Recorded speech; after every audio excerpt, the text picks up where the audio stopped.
warahmatullahi wabarakatuh. Kembali lagi di Pod Silva, podcast Hima Silva. Jadi kembali lagi dengan aku Saidul Anhar. Nah, kali ini akan menjadi host dari podcast Hima Silva kali ini. Nah, dan sekarang ini kita kedatangan salah satu alumni kehutanan, yaitu Bang Saidil Mubarak. Halo.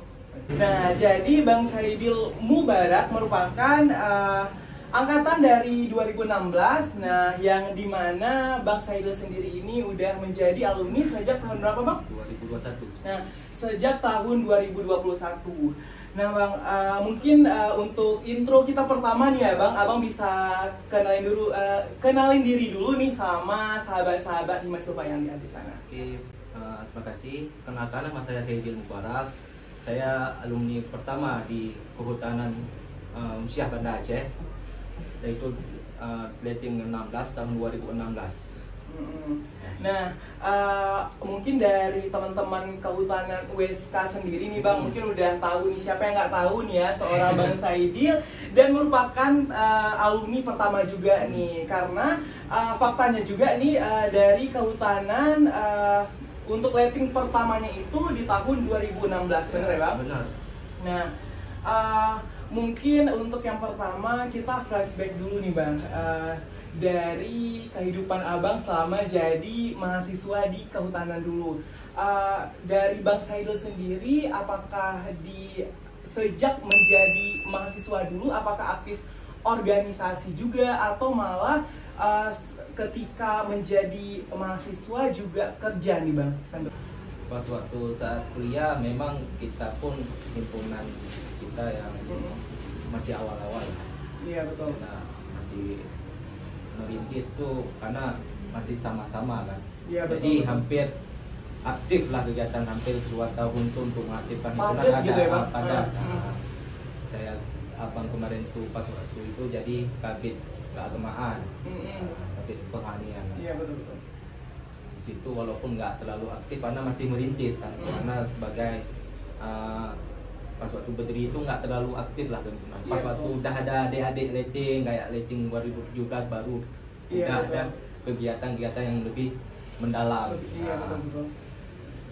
Itu udah waktu 2000 udah nggak ada lagi di himpunan, apa aktif di himpunan, bukan himpunan sih, kayak organisasi di kecamatan sendiri. Oh, kayak paguyuban gitu ya? Paguyuban. Oke. Itu abang aktif sebagai jadi panitia, pertama panitia yang paling banyak sih, panitia pendanaan. Ya. Nah, mungkin nih, Bang, ketika jadi mahasiswa ini udah banyak nih lika-liku yang dihadapi lah, baik itu di kuliah, di lab, dan juga mungkin ada beberapa kegiatan organisasi juga, baik itu di dalam kampus maupun di luar kampus nih. Nah, mungkin dari Bang Saidil sendiri, mungkin kan udah mengemban eshut nih di ujung namanya gitu ya. Mungkin dari Bang Saidil sendiri, gimana nih leganya setelah dapat eshut nih? Sebenarnya lebih berat lagi ya, betul. Berat pas waktu udah dapat eshut sih. Karena lagi gitu ya, Bang? Iya, nggak tahu pertama nggak tahu apa mau lanjut apa gitu kan, mau kerja apa gitu, udah bingung, dah blank nih. Pas waktu masa kuliah abang pernah ikut kerja gitu, kerjanya cuma kontrak sampai 1 tahun. Ini yang sekarang lagi mau dibuka lagi, yaitu panitia pemungutan suara pemilu ya. Itu selama 1 tahun lah abang kerja itu, di tahun mulai dari tahun 2018 sampai pemilu. Nah, mungkin dari Bang Saidil tadi malah setelah dapat eshut malah makin berat gitu ya, Bang, beban yang dipikul tadi.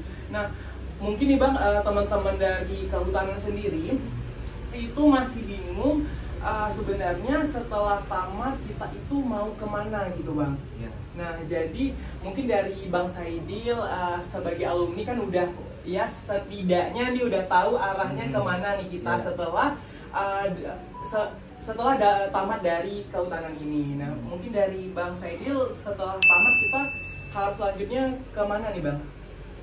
Jadi menurut abang tuh ada 2 pilihan bagi kalian adik-adik yang nonton nanti itu, kalian nanti ada 2 pilihan. Nah, Apa aja harus tuh? akan pilih mau lanjut studi atau kerja. Itu kalian harus pahami betul-betul pas waktu masih kuliah. Iya, betul. Kalian harus tahu arahnya kemana nih. Kalau mau lanjut studi, kalian harus memang betul-betul pas waktu emang dari S1 lah kalian gigi-gigi untuk cari beasiswa. Iya, betul. Kalian gigi-gigi untuk belajar TOEFL. Kalian persiapkan terus apa nih yang perlu dibutuhkan pas waktu S2 yang hampir sama juga kayak S1. Kalau S1 kan mungkin prestasinya, IPK-nya berapa gitu kan. Kalian harus kerja juga pas waktu mau S2 untuk persiapkan itu kan, kayak misalkan orang S2-nya butuhnya apa nih, IPK-nya berapa, habis itu nilai bahasa Inggrisnya berapa yang TOEFL. Kalian persiapkan terus berkas-berkasnya nanti. Pas waktu udah tamat udah prepare ada lah ya, gitu ya. udah prepare loh. Iya, Udah betul. prepare, nggak terlalu meraba-raba lagi. Kalian cuma cari jurusan yang selanjutnya yang kalian sesuai dengan prospek diri kalian sendiri, prospek kerja kalian. Kan kalau yang kerja kan kalian harus melihat lagi juga apa yang perlu kalian persiapkan. Iya, betul. Nah, kayak misalkan soft skill. Ini sekarang kebanyakan sih menurut abang sih kalau pekerjaan sekarang ya semua pekerjaan lebih banyakkan ke soft skillnya. Soft skill apa nanti? Entah siapa bisa ngedit video, bisa ngedit Photoshop atau apa. Iya. Kalau hard skill udah tentu kalau kita kerja di situ. Tapi kebanyakan juga sekarang kalau mau memang bukan bidang minat di kehutanan, Iya, betul. ke soft skillnya lebih banyakkan ke soft skillnya sekarang. Kalau memang nanti ya mau kemana nih di kehutanan udah penuh nih misalkan ya, di NGO udah misalkan nggak sesuai sama jurusan minat aku, ya udah kita cari tempat yang lain yang bisa Ke explore bidang lain juga gitu ya. bidang yang lain juga kayak Iya. Photoshop ataupun Iya, apa betul. gitu. Mungkin nih Bang, teman-teman yang di rumah juga masih bingung nih. Nah, sebenarnya apa yang membedakan Rimbawan itu sendiri dengan kelompok pecinta alam lainnya? Nah, mungkin banyak nih di beberapa seginya itu berbeda gitu ya, antara Rimbawan dengan kelompok pecinta alam lainnya. Ya. Kalau Rimbawan ya harus mengerti masalah konsep apa yang udah diajarkan di kehutanan. Itu semua kayak misalkan konservasi kehutanan gimana, apa macam-macam lah. Kalau pecinta alam kan cuma hanya sekedar pecinta, nggak ngerti masalah tentang kehutanan itu sendiri. Ya, lebih mendalam tuh enggak. Kalau Rimbawan kan harus mengerti hampir semua seluruh apa yang ada kayak tadi undang-undang gitu. Betul. Undang-undang kehutanan apa, Iya. tahura apa ini. Kalau pecinta alam kan enggak hanya basicnya kan pecinta alam. Iya, betul. Karena Dasarnya aja ya, dasarnya Bang. aja. Iya, betul. Nah, jadi mungkin dari Bang Saidul sendiri tadi setelah mungkin bercerita tentang bagaimana bidang-bidang dan pekerjaan di bidang kehutanan sendiri, mungkin tadi kan ada dua jawaban nih Bang. Nah, tadi Abang menyebutkan kitanya bisa memilih lanjut studi atau malah bekerja. Mungkin dari Bang Saidul sendiri apa? Memilih lanjut studi atau bekerja sekarang ini? Mana pilihannya sulit sih. Terkadang orang yang udah bekerja udah malas untuk melanjutkan studi. Habis itu yang orang yang melanjutkan studi gimana? Emang nanti ya kita harus mencari lagi pekerjaan gitu. Betul. Tapi kalau menurut abang Abang tim yang mana? Bekerja. Kalau memang ada niatnya untuk melanjutkan studi, kita lanjutkan studi. Tapi intinya saat ini kerja dulu. Kerja dulu. Oke. Nah, mungkin nih ada beberapa juga nih Bang, ada titipan pertanyaan dari kawan-kawan yang ada di rumah juga. Nah, mungkin sebagai seorang Rimbawan, hal apa aja nih yang harus dipersiapkan untuk menempuh dunia kerja nantinya? Misalkan kalau abang lihat ya, emang ini hampir semua sih umum. Bukan hanya Rimbawan, misalnya kan nggak mungkin nih terkhusus Rimbawan. Yang kalian perlukan, yang kalian ada nih dari sejak mahasiswa itu yang untuk memasuki dunia kerja itu adalah menurut abang adab, adab sopan santun. Mungkin untuk teman-teman, mungkin selain ilmu yang kita dapatkan selama kita menempuh pendidikan di jurusan kehutanan ini juga, tentunya kita harus imbangi juga nih ya Bang, dengan sopan santun dan adab serta etika yang dimiliki seorang mahasiswa gitu ya. Oke. Nah Bang, mungkin nih pertanyaan terakhir juga nih Bang yang akan saya tanyakan. Nah, mungkin seputar lapangan pekerjaan.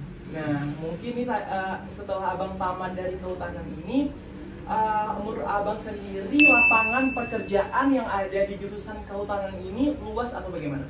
Menurut abang, ya sih kalau kita bilang kalau memang kita yakinnya ke situ karena ini, karena lapangan kerja ini luas kalau di kehutanan itu sendiri, karena bisa lapangan ada misalkan kayak kalau misalkan dari pemerintah di dinas kehutanan, di kementerian, di KPH, BKSDA macam-macam. Kalau di BUMN ada perhutani, apa lagi? Perhutani PTPN, masih banyak loh. Kalau yang kehutanan pun bisa kerja di kebun sawit juga sekarang. Iya betul.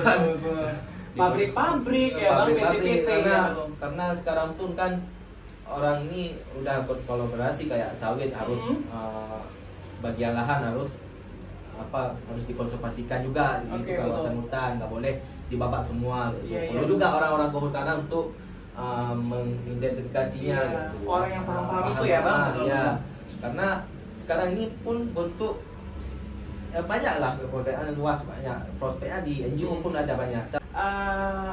Mungkin nih Bang, yang perlu kita tekankan lagi, nah sebenarnya lapangan pekerjaan di bidang kehutanan ini sendiri sebenarnya luas. Sebenarnya luas, tergantung bagaimana kita menempatkan diri tadi. Mungkin nih untuk teman-teman sekalian, nih pada intinya sebenarnya lapangan pekerjaan di kehutanan itu luas. Nah jadi mungkin untuk teman-teman yang di jurusan kehutanan jangan khawatir, karena setelah kalian tamat dari kehutanan nanti sangat luas lapangan pekerjaan yang menerima kalian. Oke, mungkin kita udah di penghujung podcast nih Bang, dan terima kasih juga nih untuk Bang Saidil yang udah sempetin untuk kita tanya-tanya nih seputar pengalaman dan seputar perkuliahan abang juga nih. Nah, oke, mungkin sekian podcast kita pada hari ini, dan terima kasih juga kepada Bang Saidil yang telah berhadir. Terima kasih juga sudah mengundang. Oke Bang. Oke, nah dan langsung aja kalau ada kesalahan kata tadi kita maaf ya Bang. Maaf kalau abang ada kilaf-kilaf dikit. Iya betul. Ada hal yang menyinggung kan. Mohon maaf. Mohon maaf, dan kami akhiri. Wassalamualaikum warahmatullahi wabarakatuh.